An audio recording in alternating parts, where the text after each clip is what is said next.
Welcome to Season 2 of the SOAR podcast, the place for creative entrepreneurs who want to build healthier, happier, more profitable self-employed businesses. I'm your host, Rai Hyde Cornell, business mentor at Chiron Consulting and CEO and senior copywriter at Cornell Content Marketing. Get ready to soar.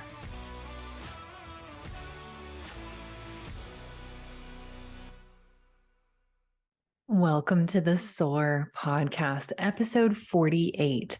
This one is just you and me.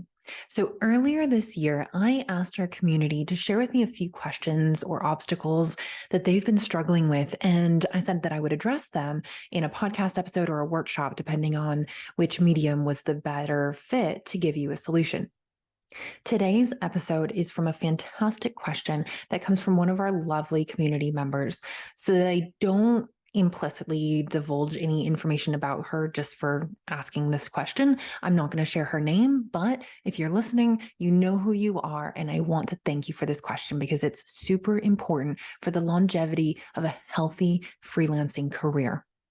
So the question is, what if you have a partner at home or relatives who aren't freelancers and who don't necessarily understand the commitment and the challenges and the ups and downs? How do you deal with that, and how do you stay the course? This is a great question, and one that people of all stages of business face.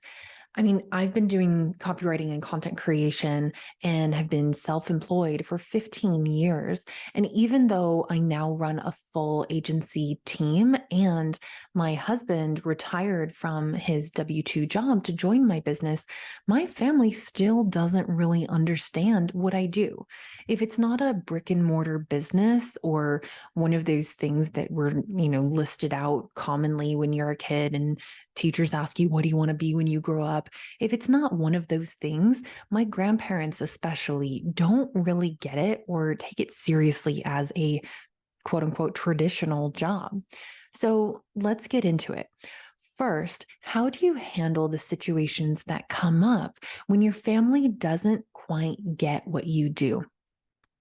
First and foremost, it's about your own attitude toward yourself.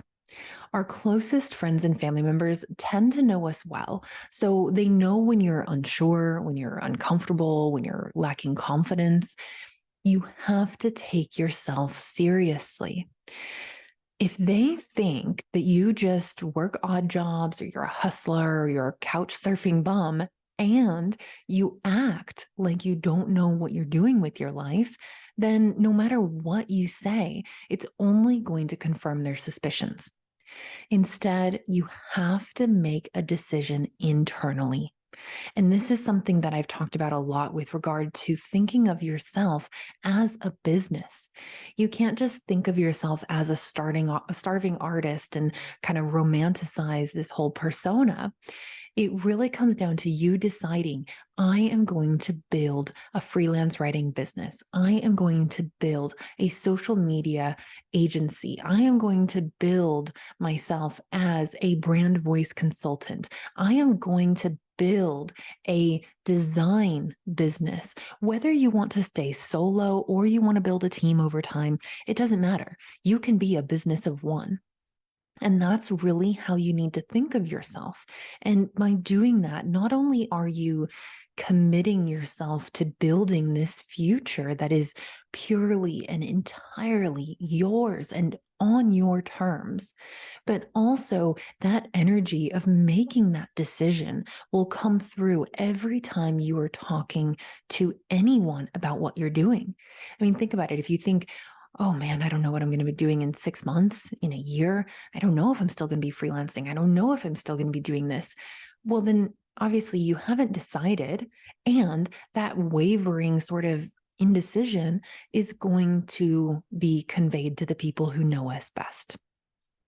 So once you've made that decision internally and you are committed to doing whatever it is you want to do, and also keep in mind, you don't have to get super rigid about it. It doesn't mean that you have to say, oh, I am an email marketing copywriter, I'm a conversion copywriter. You don't have to get super granular about it, but maybe it's something like, I am a comedy writer, or I am a editorial writer. You can leave it general based on your skills and what you're really passionate about and interested in. And then you change what it is you actually do for your clients within that over time, because we're all evolving. We are all constantly growing and learning and having new experiences with clients and projects and ourselves. Life is changing, circumstances are changing. You need to have that flexibility built into it. And that is true for people who work W-2 jobs as well. But you do need to decide that you are a business, that you are serious, and that you are going to specialize in generating an independent income for yourself based on your particular skill set. Once you've made that decision, then how do you respond to statements like, when are you going to get a real job? And what do you do exactly? I get these all the time from my friends and family members who, a lot of them have just stopped asking over the years, but the what do you do exactly? That one comes up a lot. And especially for people who are younger, maybe you're in your early 20s and your parents are still very much in this mindset that, oh, maybe she'll, wise up and return to such and such path, and she'll get a job, a good job with the government or the county or whatever. Or when are you going to get a real job? These questions might come up, and don't let them derail you. First of all, you have a real job. Own that. Just because it's one that you created does not make it not real. Then, in explaining what it is you do and correcting these misconceptions about how serious or stable you are in your profession, it depends on your relationship with your family members and your friends. But one thing that tends to work well in any scenario is to give them an example. For instance, if you're a writer, you can say, have you ever read a blog post or gone to Google for answers? I write the content that you see there. Start super basic and explain it as if they're 5 years old. If you're a designer, you can say, hey, those cute little mom and pop shops in town? I design logos and branding for businesses like those. You don't have to say that, you write for crazy huge brands like Coca-Cola and McDonald's or whatever. That's not the point. It's giving them something to anchor into, give them something that they can relate to. Then tell them about a project that you've worked on recently. Tell them about a client that you've helped. Let them see your excitement. Not only will that reinforce the message that you're serious about what you're doing, but also it'll show them that you're in this for the long haul, that you're good at what you're doing, and that you have a real impact on businesses that you work with. Now, if you're really trying to get buy-in and understanding from people around you, then the worst thing that you could do for yourself is to clam up about what you do. Instead, get excited, get proud, and get specific. Now, another part of this question is, what if you're married and your spouse has a traditional W-2 job and you're trying to get his or her buy-in and support while also acknowledging, like a responsible partner, that there will be some financial ups and downs while you grow your business? Again, relate it to something that they can understand. For instance, my husband started working for FedEx when he was 18. He started in a small, part-time, hourly role, and he worked his way up. Early in his career with FedEx, he had multiple jobs. He was working not just at FedEx, but he had other jobs around the city when we lived in San Diego. And he had to do that in order to make money. If you're just starting out in your freelance business and your business is making your spouse or your partner or your loved one doubt, then tell them that this is exactly like when anyone is starting out in their career. Of course, there are going to be long hours and difficult moments, but if you stick it out when it's something you're truly committed to and you care about, that's the same thing for a W-2 job or whether you're building your own business. And just like an early stage employee, maybe you're bouncing around in different roles a bit and trying to find what's right for you. just like an early stage employee, maybe you're still trying to find the right niche, the right clients, the right fit for you. This is so common in the traditional employment world. And yet, when we do it as freelancers, we're looked at as floundering, or we don't know what we want in life. We don't know what we're doing. Oh, that business, it's not real. She's just goofing off. She doesn't know what she wants. She's just trying to be that, laptop nomad, laptop lifestyle on the beach kind of thing.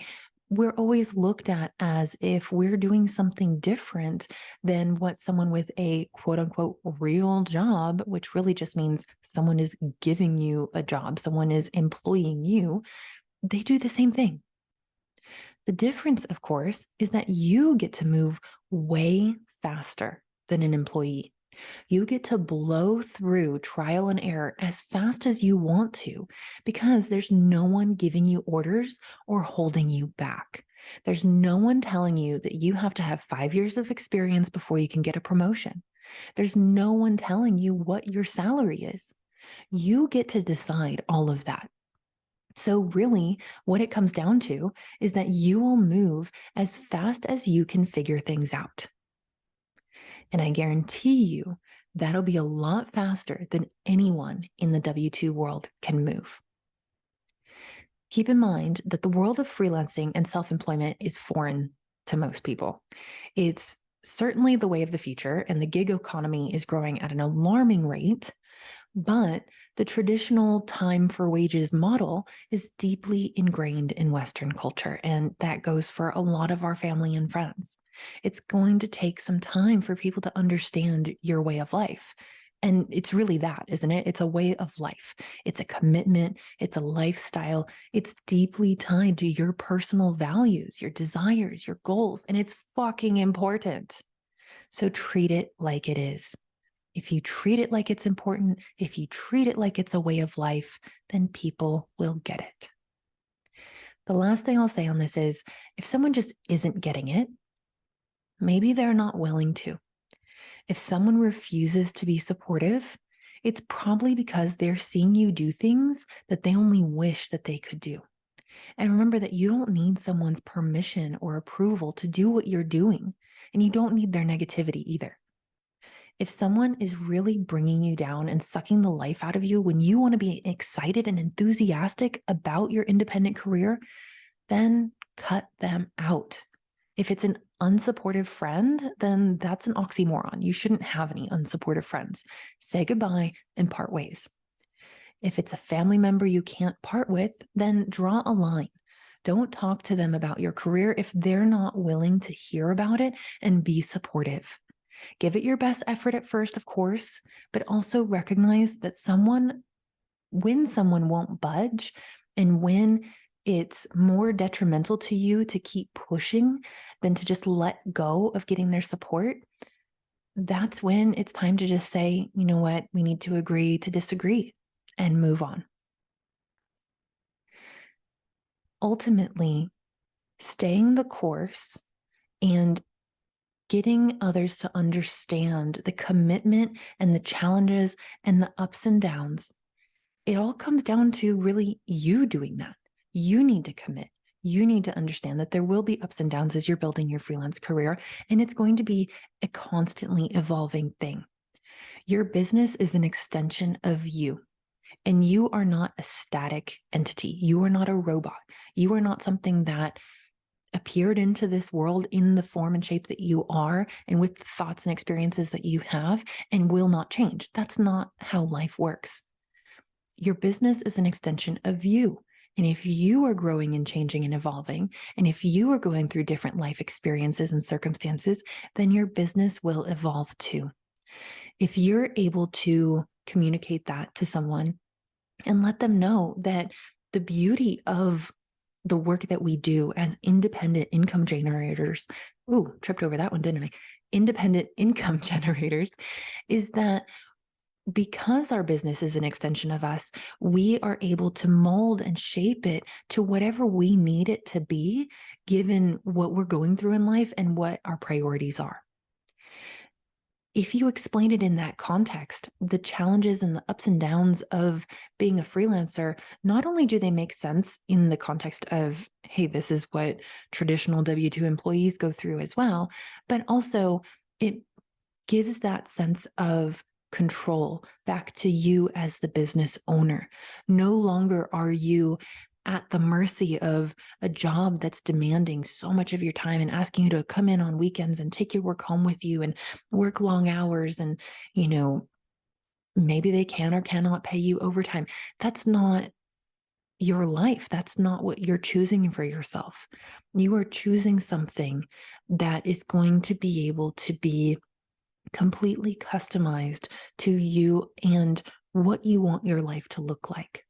And if at this point in your career, you are choosing to work long hours and figure this out, then you will move fast. Now, it doesn't mean that you have to work long hours, but that's often what our spouses and our friends and our family see and get concerned about. They see the long hours, they see the question marks and the stress on our faces, but really that's just us sorting things out. And like I said, the beauty of being an independent income generator and being self-employed, as opposed to being an employee, is that you can move as fast as you can figure things out.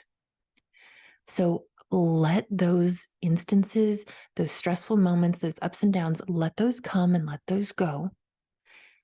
And remember to focus on what you're getting out of every experience.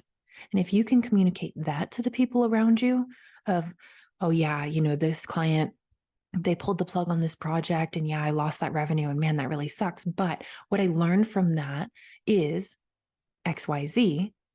And I'm going to apply that to making sure that the next client that I get and the next one and the next one is bound by this statement in my service agreement, or has this particular quality, or is in this particular industry, or is looking for this particular kind of relationship. You are taking all of these ups and downs and you are applying them to build a healthier, happier, more profitable business model. So thank you again to the member of our Chiron community who sent me this question. I hope this episode has been helpful for you guys.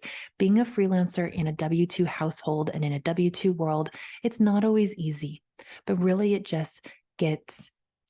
takes getting people to understand your commitment to yourself.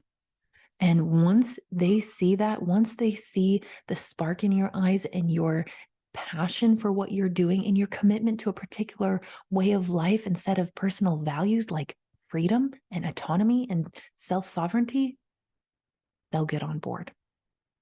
Thanks for listening.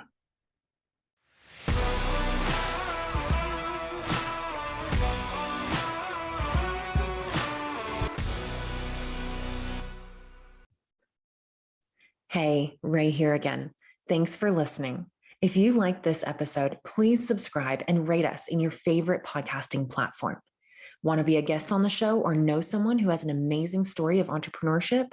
Apply on our website at chironconsulting.us/podcast.